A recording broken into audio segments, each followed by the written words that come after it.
Hi everyone, it's me Darlene. It is time for another quilt block. I am doing something that I made up in my head. I'm sure it has been done, but I just wanted to show you guys how we can take a very simple block and make it look like a complicated quilt. So I am going to be making a block with just 3 rectangles. We're going to be making 2 blocks at once. One will be slightly different than the other, and I will show you what I mean as we go. You're going to want one color that is like your background color. This should be a very small print, not directional at all, or it can be a solid. I'm going with this white with little red flowers because I'm using what I have on hand. Then the other 2 colors can be anything, but again, not directional. Like you don't want a dog, like sitting up, because he may be sideways or upside down or all that when you're making your quilt. But you can do things that are stripes, and I'm going to do stripes like this is striped sort of this way.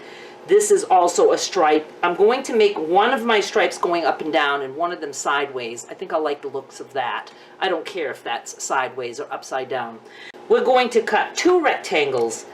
The math that I did, I'm going to be cutting 9.5 by 7. I have my 2 9.5 by 7 inch rectangles cut, and you can see that I have one going up and down and one going sideways.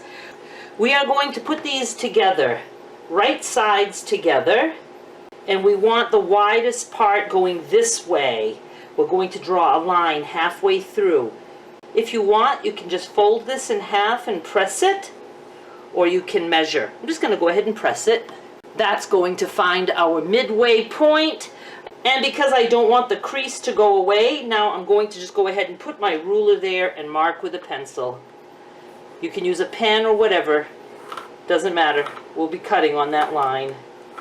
Now I'm going to the machine and I'm going to sew 1/4 inch on each side of that line.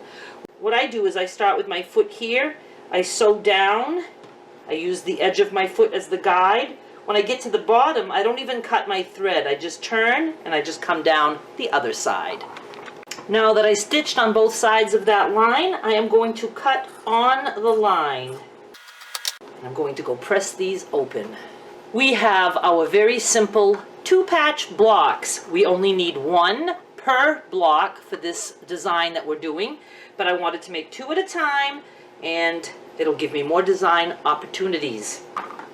Now we need our border. We're going to have a border or a sashing on just one side of these blocks. So we need to cut 2 strips, 9.5 by 2.5.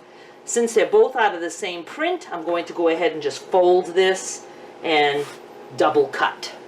Now we're going to take our 2-patch and have it in this direction where there's a strip at the top, a strip at the bottom. This is going to go to one side. Now you could do all your blocks that way if you want. If you do, let's say you have 2 blocks like that. When you put your blocks together this way, you'd have the tops and the bottoms matching. If you turn, you'd have this nice little 4-patch going on inside. So for sure you would want a bunch of blocks this way, but then you might want to make some blocks this way with the sashing on the left side. Now when you put them together this way, these match, or you can turn it this way and you have opposites with sashing inside. So when I do the quilt on my computer, I'm going to be doing several options. I'm going to be, creating a lot of these blocks on my computer and a lot of these blocks and mixing them all up. But you can certainly just do one way if you want. So now I'm just going to go and sew this here and this here. And I'll be right back. And I wanted to mention, this sashing is purposely a little bit longer because I like to be able to just lay it there and not have to worry about it coming out perfect. Then we trim it. So I can just take my ruler and follow that line and just straighten that out. Same here, we'll just cut that off. And we should end up with a 9 by 9 square. And if your square is still a little bit off, don't worry about it. You can trim it if you want to. Just put them together if you want to. It doesn't have to be perfect. So this is what we are left with by doing one right-sided and one left-sided, no matter which way we want to put it. So I'm going to have different choices. I'm very anxious to get to the design board and see what we can do with this.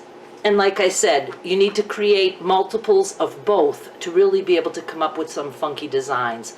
I hope you enjoyed this tutorial. Please stay and watch the little slideshow that I have coming up for you.